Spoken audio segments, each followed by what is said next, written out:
Okay, thank you, Sarah, so much for that really kind introduction and particularly for inviting me to present today to this group. I also want to thank you particularly for highlighting my past and ongoing work in promoting equity and inclusion on our campus and throughout the UC system and beyond, because I think these days it's particularly important to acknowledge that this work is important and impactful.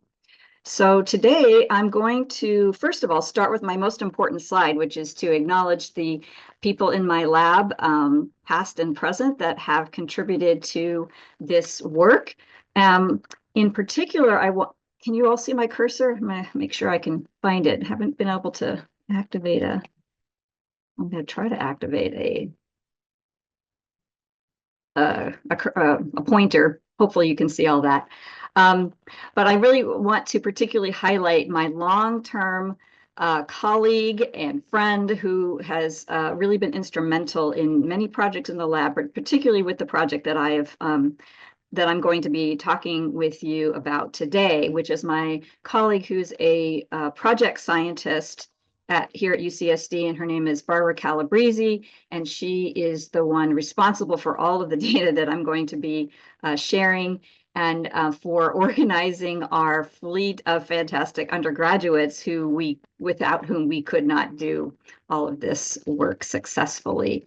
So here's a few of us hanging out at the glider port. If you are interested in joining my lab, you do not need to do hang gliding or parasailing in order to become an eligible lab member. I also want to acknowledge our funding sources, including the DoD and the NIH and my collaborators, and I'll mention those along the way for this particular talk.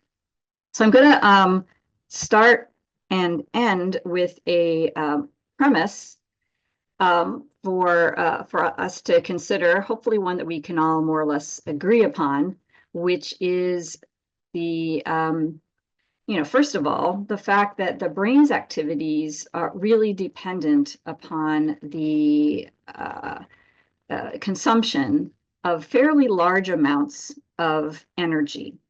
And it's becoming a bit of a trope these days in my area of neurobiology, but I think it's pretty widely accepted that even though our brains are relatively small organs compared to the rest of the body, it's a very greedy organ because it consumes as much as 20 to 25% of our total cellular energy. And of course, that's important because of the brain's major function, which is for processing and storing and interpreting information within neural networks. So the consumers of ATP in the nervous system are still somewhat poorly understood. And it has been widely acknowledged that, of course, the a major consumer of energy in our neurons is attributable to the many ion pumps, particularly the sodium and potassium ATPase, that needs to maintain and restore the resting membrane potential in the cell. And that's been considered to consume up to 50% of all of our neuronal cellular ATP. But what happens with the rest of the consumption is still very poorly understood. And in particular, I want to highlight that this idea that the actin cytoskeleton itself might be one of these major consumers is somewhat controversial, and the estimates for how much actin turnover actually consumes can range from 1% to 50%.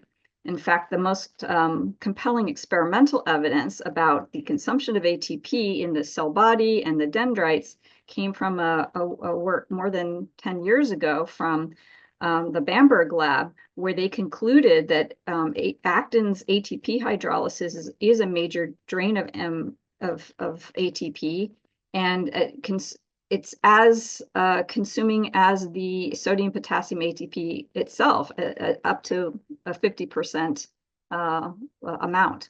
So, why is it that actin might be a major energy drain on neurons? And that's because there are a lot of actin filaments that are highly concentrated within the cell body and dendrites of neurons. Particularly, actin is concentrated in the little protrusions we know as dendritic spines. And so what you can see here in yellow, this is a GFP-filled neuron, a portion of a dendrite. So this is just soluble GFP, but it's also co-labeled with an actin probe for filamentous actin, and you can see that the spines are lit up with the actin that has a red fluorophore tag to it. And you can observe this and appreciate it in ultrastructural EM type images where the actin cytoskeleton has been preserved and it's just really loaded. There's just a ton of actin filaments within the spines and relatively sparse actin filaments in the adjacent dendrite shaft where instead you have a lot of microtubules. And this actin is of a format that is a branched actin, and I'll mention later on about the mechanism for creating branched actin relative to more elongated linear actin.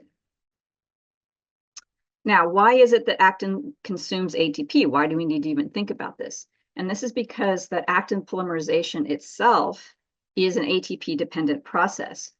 When cells elongate an actin filament, they attach an actin monomer that's bound to ATP as the most efficient form of monomeric actin, what we call G-actin, and that gets added on preferentially onto the barbed end or plus end of an actin filament.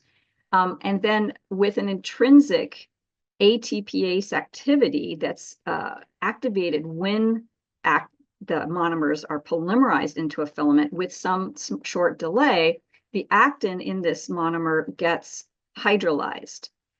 Then eventually actin gets depolymerized from the pointed end of a filament and returns to its monomeric state. But in order to polymerize again, this actin monomer has to be, the now ADP bound actin has to be exchanged for ATP. So actin is consumed in this process of actin polymerization and depolymerization, what we call actin turnover or actin dynamics. And we can actually appreciate this high degree of actin turnover, which is very, very dynamic within dendritic spines using a FRAP experiment. This is fluorescence recovery after photobleaching. And you can see in this example from my laboratory where we take this really large spine that's expressing GFP tagged actin, and we photobleach selectively just a single spine, and you can then watch the actin recover.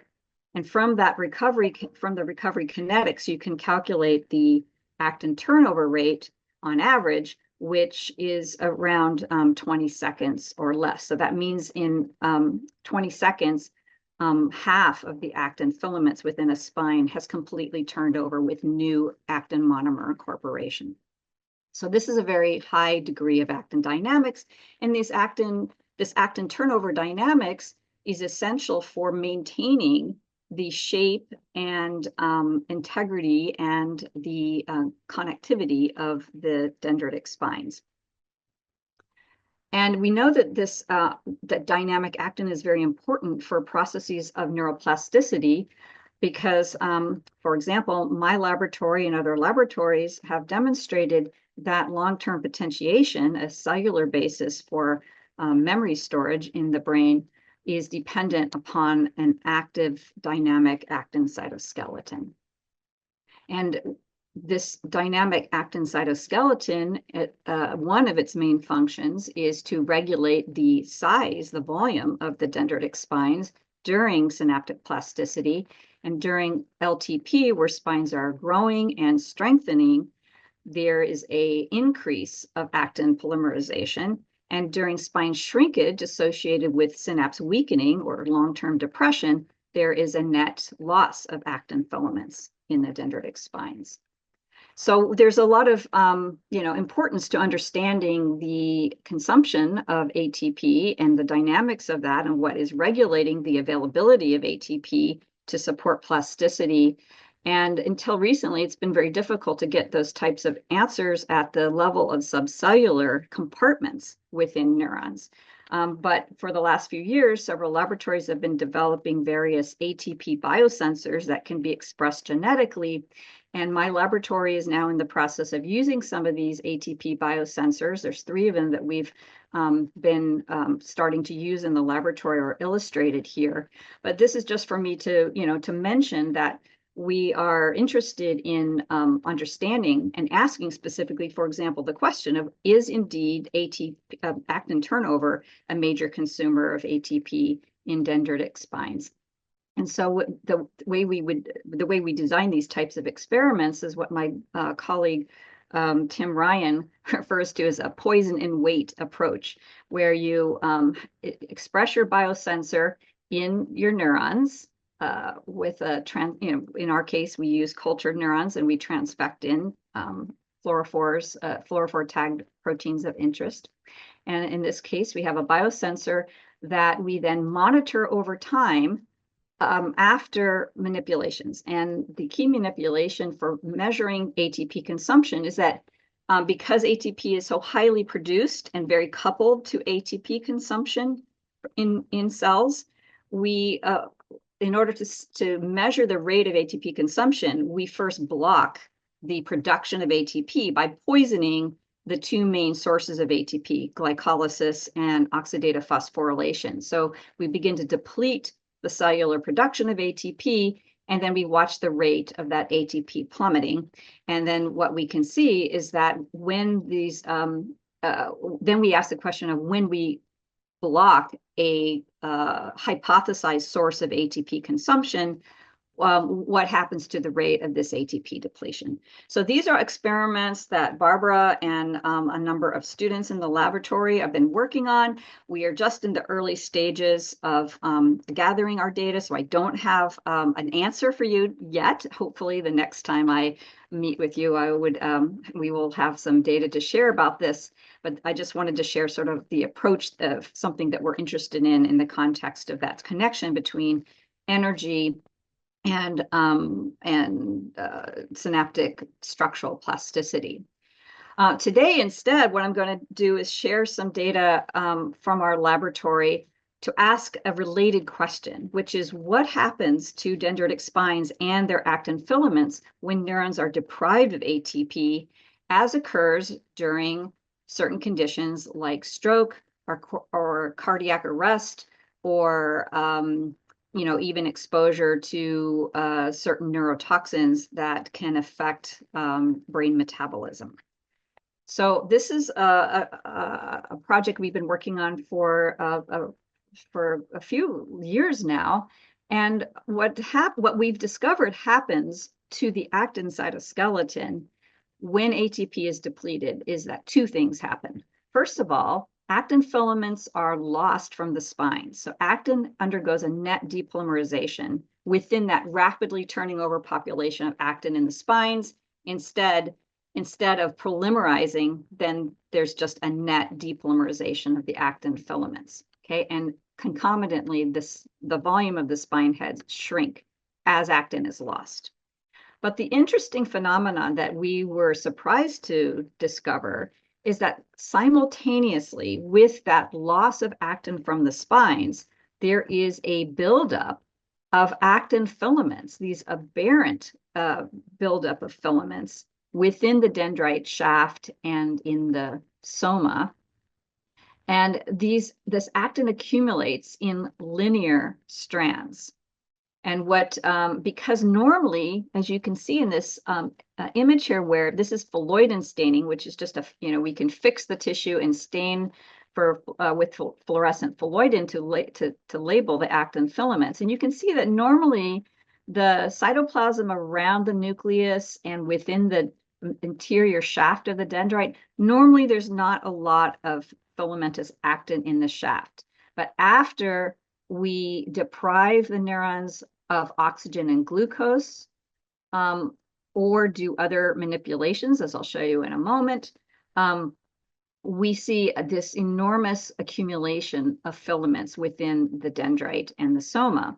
And we have termed this phenomenon the actinification of the somatodendritic compartment. This actinification occurs with more and more neurons are recruited into exhibiting this actinification phenomenon over as you extend the time of oxygen and glucose deprivation. I'm trying to hide this, sir. We think that there's a requirement for a very severe depletion of ATP because oxygen deprivation alone does not trigger this to the same extent that simultaneously depleting oxygen and glucose. And we also know that this effect of actinification is largely driven by hyperactivation of NMDA receptors, and it is completely blocked in our cell culture model by applying NMDA receptor antagonists. Now, we discovered this phenomenon initially in our model system of dissociated primary neurons from rat brain, and we wanted to ask, as an important step, to ask simply the question is, does this actinification also occur in vivo? Is this not just an artifact of having cells in a culture dish? So the answer is yes, that it does occur in vivo. And the way we addressed this question was in collaboration with Andy Shih, who is now at Seattle Children's Center up in Washington. And he developed, as a postdoc here at UCSD, a very nice model wherein they can create a microinfarct by creating a blood clot in a single penetrating arteriole. And the way he does this is he fills the mouse, and this is done in mouse as well as rat. We use mouse for our studies. So Andy fills the vasculature with a photosensitizing dye, uses 2-photon imaging in the live anesthetized animal to image the vasculature and identify penetrating arterioles that are present a few tens of microns beneath the surface of the somatosensory cortex. And then using a continuous wave laser, they apply this intense laser light just within the lumen of a single vessel, creating a blood clot there. And that is what then creates an infarct. And you can see here that these infarcts in this model are very small relative to other types of stroke models, where a major vessel is occluded and would take out, create infarcts in a very large area of the cortex. Here, you can see that these mini strokes are very small and have very sharp borders, which for us cell biologists, this is an ideal type of model system in which to ask, how are the actin filaments changing at the subcellular level? Oh, and I should add that that the infarcts created by this manipulation are blocked by NMDA antagonists. Okay, so this is what we find when we look in the brains that have undergone this stroke, and we can compare the region of the stroke that's within the core of the infarct or in the adjacent penumbral regions just outside these sharp borders, and we can also compare it to various control regions like the contralateral corresponding cortex or the ipsilateral cortex that's located farther away from the place of the infarct. And what we see when we look in the core of the infarct is that we indeed see evidence for this actin reorganization. So normally actin, what you're seeing here is phalloidin staining in a histological section of the cortex from a control animal, from the contralateral side. in a stroke animal. And all these little black dots, this is an inverse grayscale image. So all the black dots is where F-actin is highly concentrated, and all these black dots correspond to dendritic spines. And you can see sort of the lumen around the cell's nucleus is relatively clear of F-actin. But after, within the ischemic core, we observe these long sort of bundles of actin filaments that accumulate. And indeed, you can find in this core of the infarct many, many such apparently actinified neurons. And when we did a blinded analysis, we trained some of our undergraduates how to recognize this pattern and compare in comparison to this pattern of actin staining. And what we found was that indeed within the core of the infarct, there is a huge increase in these actinified neurons, and we even see a pretty significant increase in the penumbra region surrounding it. Okay, so this actin reorganization does in fact occur in vivo under a type of cellular stress. So we turned back to our cell culture models to try to characterize this actinification phenomenon. And we found, it was sort of logical to test, since we knew that NMDA receptor antagonists would block the effects of the oxygen and glucose deprivation. We then asked, well, can we bypass that ATP depletion step and simply bath apply NMDA to the cultures and induce the actinification more directly? And indeed we can. And in fact, NMDA induces this actinification in neurons very, very quickly. And you can see, again, in this reverse grayscale image where we've highlighted a single neuron, all this black staining is where the actin cytoskeleton is very concentrated. You can see that the interior of the dendrite shaft is relatively devoid of actin. And after just 5 minutes of bath application of NMDA, then the dendritic spines, most of them lose their actin content. And instead, you see this buildup of these bundles of very linear actin inside the dendrite shaft. And not all neurons undergo this actinification phenomenon at the same time. There seems to be some that are very early responders, and we can detect them as early as 3 to 4 minutes. In fact, with more recent imaging methods, more recent methods to label more sensitively the actin cytoskeleton, we can begin to detect some actinification starting as early as 1 to 2 minutes. But over time, what we see is that more and more neurons are seen to have actinified as you increase the duration of the continuous exposure to NMDA until essentially almost all neurons have become actinified within an hour.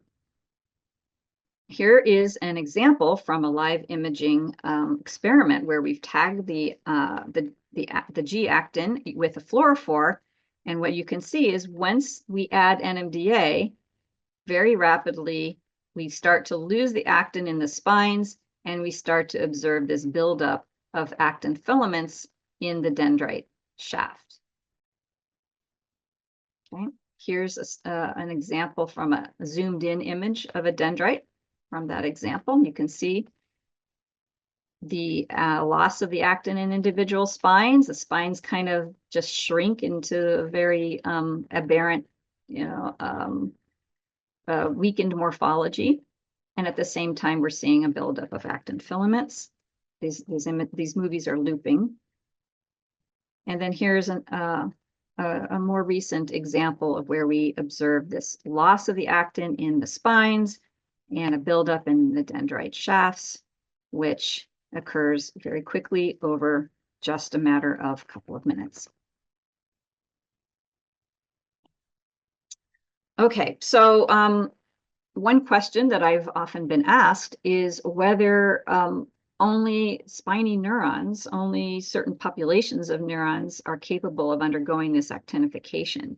And so Barbara addressed this question fairly recently. This is unpublished data, where we were able to tag in our culture model system the GABAergic neurons, which represent about roughly around 8% of all the neurons in our culture dish.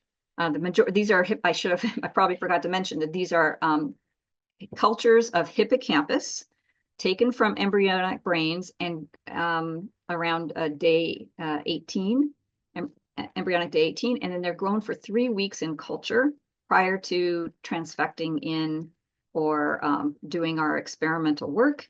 And this 3-week period of growth in culture is necessary for the development of the dendritic spines, which occurs quite late in the developmental process.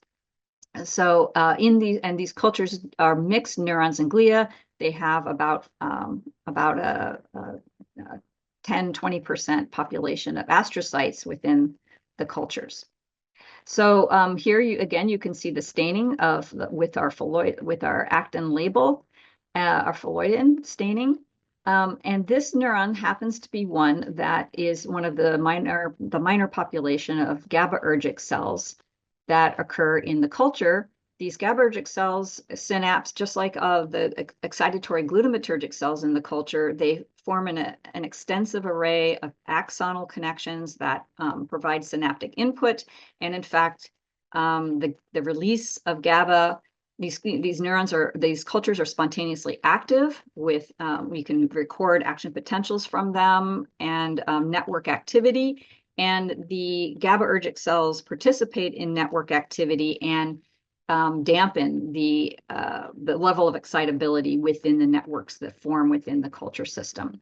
So these are active GABAergic neurons, and you can label them selectively. And what we found when we zoom in, we see that the actin, even though these GABAergic neurons do not contain dendritic spines, they do have concentrations of filamentous actin along the cortical actin network right near the plasma membrane along the dendrites.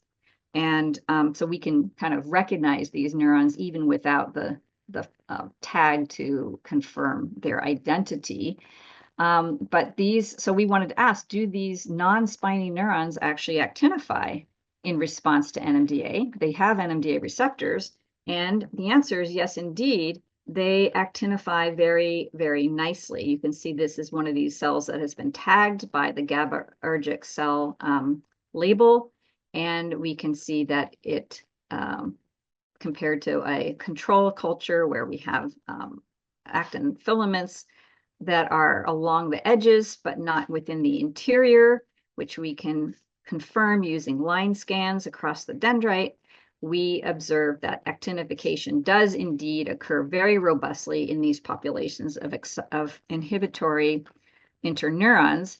And our preliminary data suggests that, in fact, these GABAergic neurons might be particularly responsive to actinification.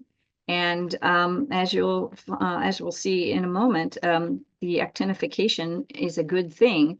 And it may be that preserving GABAergic cells is particularly important.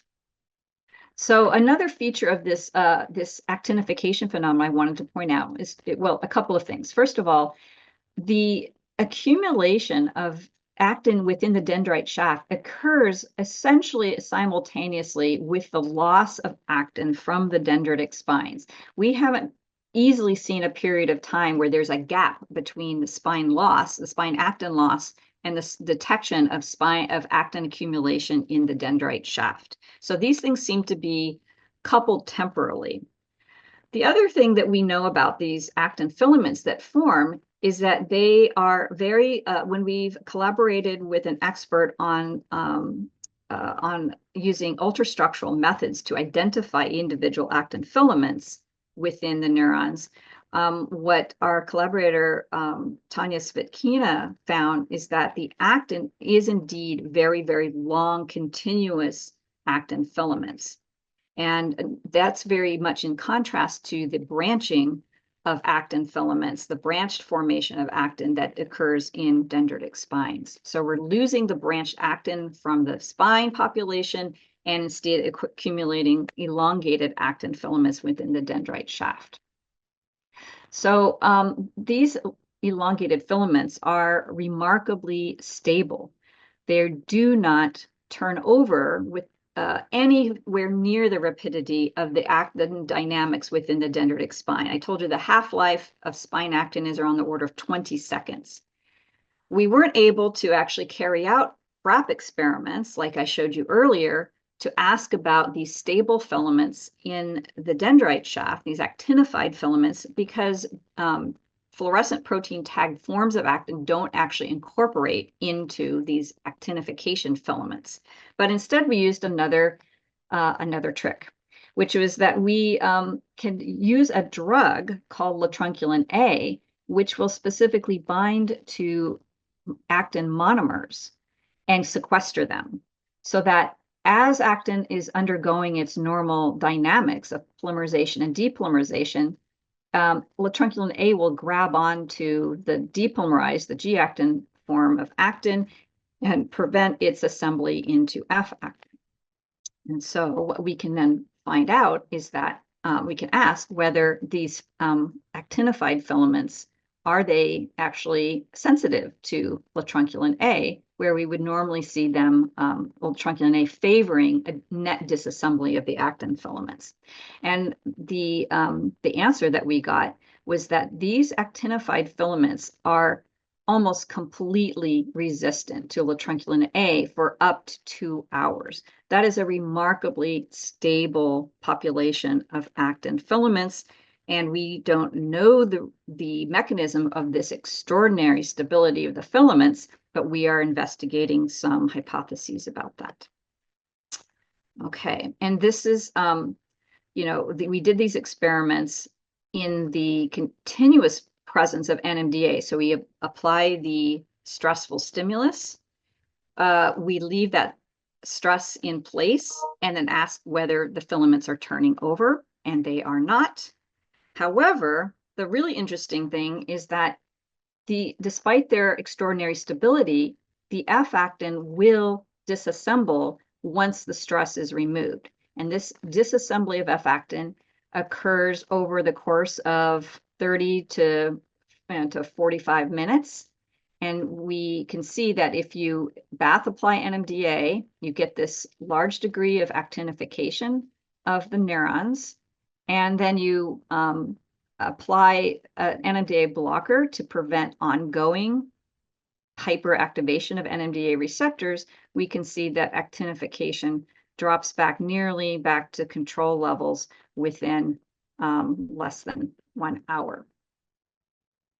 So this means that these filaments are sort of responding to ongoing levels of stress, but they have the capacity to return to normal. And in return, as I should point out here, that this is an actinified dendrite here, and you can see once we remove the stress over time, the actin not only disappears from the interior of the dendrite shaft, but it returns to sites of dendritic spines and resumes its apparently normal F-actin distribution.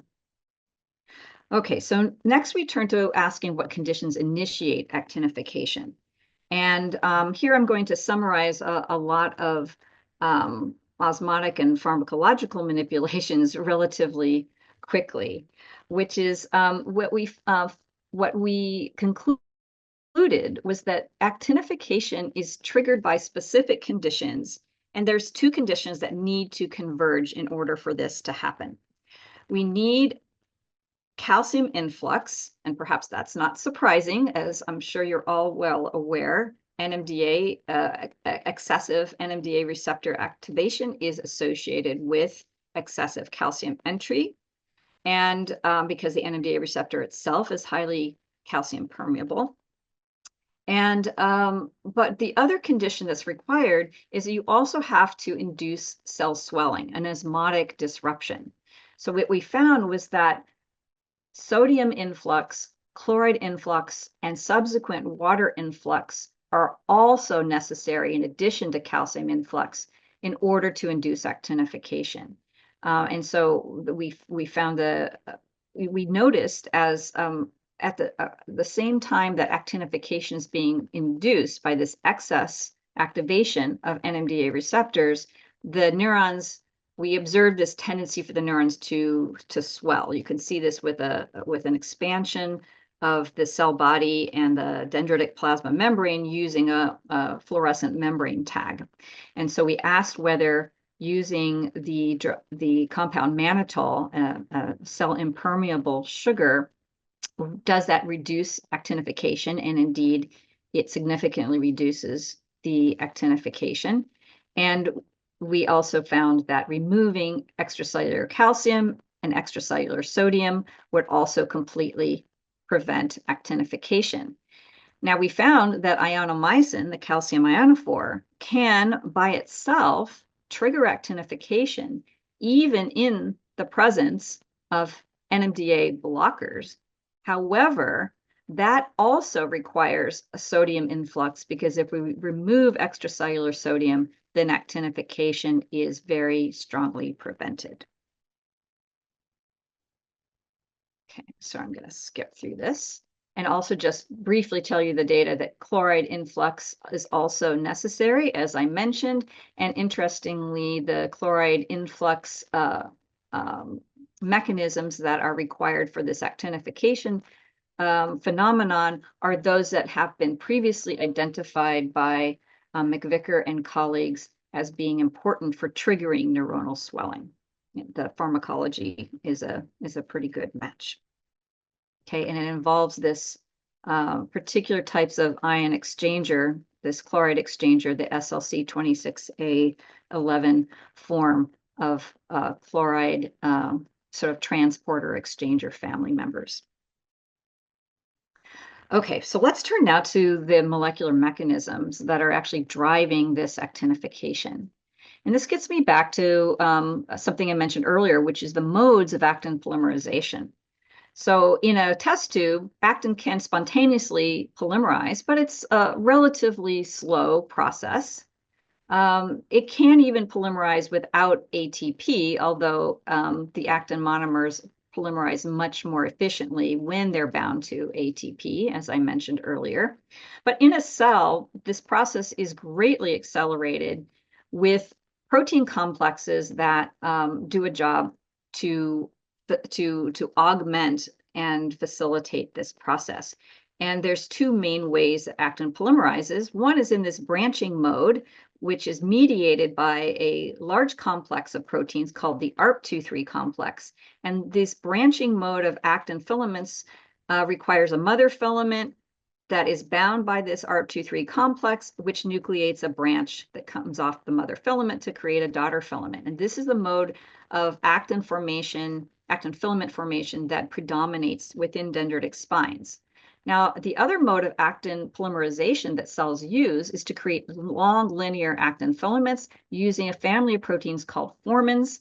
And these proteins work the way this little movie nicely illustrates, which is that it's the actin will bind to a nucleated filament, and then it kind of forms a little crown on the tip of the barbed end of the actin filament. And then these long sort of LeBron James arms will reach out and grab onto actin monomers and help facilitate the polymerization of actin filaments in this processive manner as the filament elongates. So we used some pharmacological inhibitors that are selective for each of these two different modes of actin polymerization. So what we found is that this drug CK666, which blocks the ARP23 type of actin polymerization, had no effect in preventing NMDA-induced actinification. However, this drug that we call SMIF2, which is selective for formin family of actin nucleators, completely, very potently, well, I wouldn't say potent because you have to use fairly high concentrations of this drug, but it very dramatically inhibits actinification. Now, formins are complex to study. There are 13 mammalian formin genes, but we got kind of lucky in being able to quickly identify a key formin gene that is necessary for actinification. And this is a protein that's called inverted formin 2, or INF2.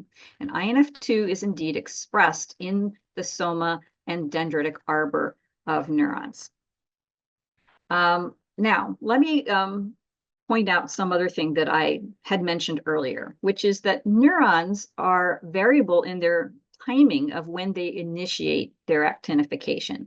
Some neurons, as I mentioned, are early responders, and some are delayed responders for reasons that we're not entirely clear on. However, one clue is that it may have to do with the level of INF2 that they express. Because what we found was that the early responders were much more likely to express a high level of INF2 compared to the slow responders. So this gave us a clue that INF2 might be very directly controlling the degree of actinification. So we were able to test this hypothesis directly. So we first knocked down INF2, depleted it, silenced it using an shRNA transfected into the neurons, and we found that indeed the NMDA induced actinification was almost completely blocked by this silencing of INF2, which we could overcome by re-expressing an shRNA resistant form of wild type INF2. Now, this study over this set of experiments here on the right, I found especially interesting. Now, when we, as I mentioned, when we look early, say in 5 minutes or less, we see a certain fraction of neurons that have become actinified at this early time point. And if we would overexpress a constitutively active form of INF2, we see that even in the absence of NMDA, all the neurons show an actinified appearance. Their dendrites and soma are filled with actin filaments. The interesting part of this study was our discovery that expressing wild type, overexpressing ectopic, exogenous wild type INF2 didn't have any effect of increasing actinification in the absence of NMDA, but it very strongly augmented and boosted up the likelihood of actinification when we did bath apply the NMDA. So this is telling us that the concentration of INF2 is a very strong determinant of the propensity to actinify. So now we get to the sort of the crux of the matter here is, what does this actinification accomplish for the neuron? And of course, when we first discovered it, our assumption was, because we knew that NMDA is a very toxic manipulation, even though we were looking quite early, we assumed initially that this actinification was probably just a very early manifestation of the process of cell death. However, once we discovered how readily reversible this actinification was, and that the neurons could recover from this stress and return their actin to its normal distribution, including dendritic spines, and remain apparently healthy, then it began to kind of make us curious of whether this actinification itself is indeed pro-survival. And in fact, it is. So in our culture model, we were able to show, when we did a cell death assay, that silencing INF2 significantly increased the likelihood of cell death induced by a very strong excitotoxic stimulus. And excitingly, if we overexpress that wild type INF2 that enhanced the likelihood of actinification, we saw a significant reduction in the percentage of dead neurons. Now, is this apparent protective effect of actinification also protective in vivo? So we went back to our mini stroke model, our single vessel occlusion model of stroke, and we Andy was able to apply this SMIF2 drug, this INF2, or this broad spectrum formin inhibitor, into an auger plug that he placed over the cortex of the mouse's brain prior to induction of the stroke, left it there for a few hours to let the drug seep into the cortex as far as it could penetrate. And we don't know how far it goes, but we then repeated the induction of the small infarct. And we found that indeed, when we put this drug that prevented the pro-survival actinification, we indeed detected more dying neurons within this early stage of the cell death in response to the infarct. And we also observed that that histologically the infarcts themselves, in the presence of blocking, when we blocked actinification, the infarcts they had a tendency to get larger, but the very striking effect was that the infarcts exhibited this phenomenon that we never saw in the absence of the SMIF2 drug, which is this cavitation, this formation of actual holes in the brain tissue, which we suspect may be reflecting an excess swelling and maybe even lysis of the neurons that are not permitted to actinify.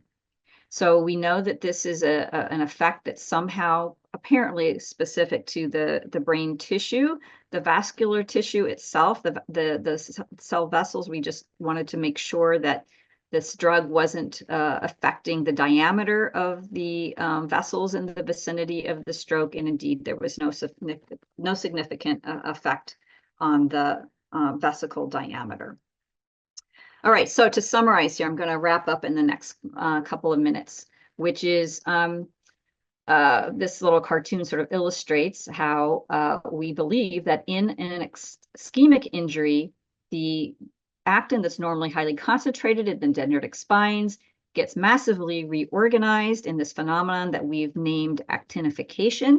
That actinification is induced by a combination, a convergence of cellular edema, also known as cytotoxic edema or cell swelling, with an influx of calcium. And this somehow activates this gene, INF2, or activates this formin protein, inverted formin 2. This phenomenon is causing a depolymerization of the actin monomers from the dendritic spines, together with the activation of this formin protein, creates these long actin filaments, which provides, in some manner, a temporary pro-survival response to the stressful stimulus. So I think one interesting question that we are very eager to address, which is whether we might harness this intrinsic pro-survival program to enhance neuronal survival under various acute conditions of stress. So I'm just going to end with the premise of the fact that there are many examples now in the pathological literature where we think about how acute damage to the nervous system is a trigger for later or more slowly developing pathological conditions, including neurodegeneration. Chronic traumatic encephalopathy is a very well by now established incidence where mild head trauma, repeated, particularly mild head trauma, induces this tauopathy of the brain that leads to dementia. And in Alzheimer's disease and related dementias, it's very well established by now that there are increased risk factors that include a history of traumatic brain injury, as well as conditions that increase cardiovascular stress, are all risk factors for developing Alzheimer's and other types of dementia. So my final question then is just this question that we are eager to address next, which is, could augmenting the cellular pro-survival pathways at the time of acute brain injury reduce the risk of delayed neurodegeneration? So that is what I have to share today.